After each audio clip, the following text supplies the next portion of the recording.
Assalamualaikum warahmatullahi wabarakatuh. Semangat pagi, kita bisa luar biasa. Perkenalkan, nama saya Heri Handoko, NRP 8010726 dari set UT Bontang.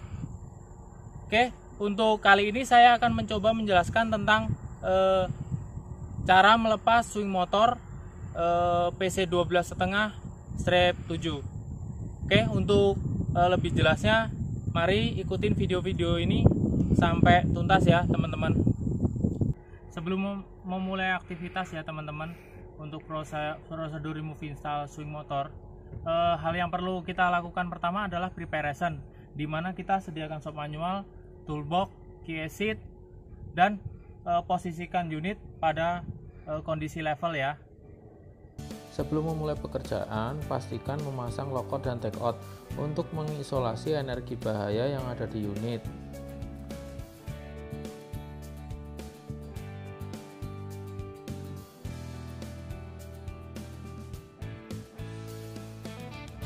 Untuk pembongkaran, kita pastikan dulu ya, untuk hydraulic pressure sudah dilakukan releasing pressure ya. Jadi syaratnya adalah untuk release pressure hidrolik adalah yang pertama, jika piping antara hidrolik silinder dan control valve itu dilepas, maka release pressure wajib dilakukan. Tapi ternyata jika cuma travel circuit saja, jadi tidak perlu, cukup merilis dari oil filter capnya. Caranya adalah kendorkan untuk oil filter cap pelan-pelan sampai di dalam tidak ada suara sama sekali dari dalam hydraulic tank. Terus yang kedua, gerakkan untuk kontrol level itu 2-3 kali sampai akumulator habis. Swing motor ya teman-teman, yang perlu diperhatikan adalah markingnya ya. Jangan lupa di marking semua hose yang menempel di swing motor. Selanjutnya plugging, nanti setelah saat hose dilepas, koneksinya di plug supaya olinya tidak banjir atau tertumpah ke tanah.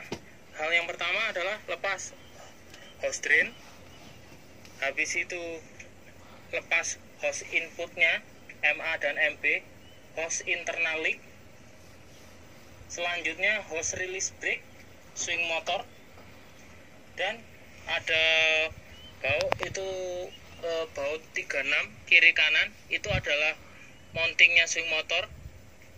Kita kendorin ya teman-teman supaya ini aman dulu. Kalau sudah kendor, baru kita siapkan lifting tool. Bisa pakai e-ball, bisa pakai bel. Nah, di sini udah ada mountingnya. Untuk lifting toolnya pakai e-ball bisa, atau bel enggak apa-apa. Habis itu siapkan alat angkat ya teman-teman. Kalau sudah udah tegang jangan terlalu kencang. Habis itu langsung proses pengangkatan. Swing motor di sini ada depan sama belakang. Ini saya contohkan yang bagian belakang ya teman-teman. Beratnya sekitar 126 kilo. Oke, kalau sudah langsung swing motor diangkat. Kalau sudah swing motor terlepas, inspeksi yang dilakukan di swing motornya adalah untuk groove-nya, dudukannya si mounting tersebut harus tidak ada luka. Jadi semua ada temuan bending atau luka, kita bisa lakukan repair. Untuk bolt mountingnya, threadnya kita lihat apakah threadnya udah mulai terjadi kerusakan atau tidak. Mungkin itu langsung kalau sudah dibersihkan, habis itu tutup. Oke, selanjutnya adalah untuk langkah install. Itu kan udah kita pasang, perhatikan, kita bersihkan untuk mountingnya tersebut, kita masukkan sini. Nah, ternyata jika bolt mountingnya tersebut tidak lurus kiri kanan, maka di sini ada releasing pressure, hose release brake ini dikasih pressure oli, pakai sembarang lah untuk rilis brake. Jadi tujuannya apa? Jika rilis brake-nya nonaktif, maka swing motor boltnya akan kita paskan. Kalau sudah pas, baru kencangin. Udah kiri kanan kencangin, ikutin tok yang ada di shop manual. Sisanya habis itu connect lagi langsung. Connect hose drain, hose input, hose internal leak, dan hose brake.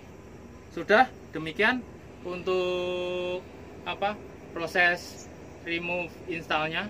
Selanjutnya adalah proses untuk melakukan pengecekan apakah swing motor tersebut bagus atau tidak setelah kita pasang inspeksi.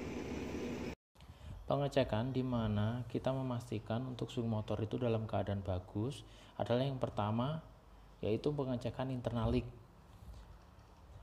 Hose internal leak untuk yang depan dan belakang atau disebutkan di shop manual nomor 2 dan 3 dan di gambarnya tersebut yang saya sebutkan, itu dilepas, terus di-plug.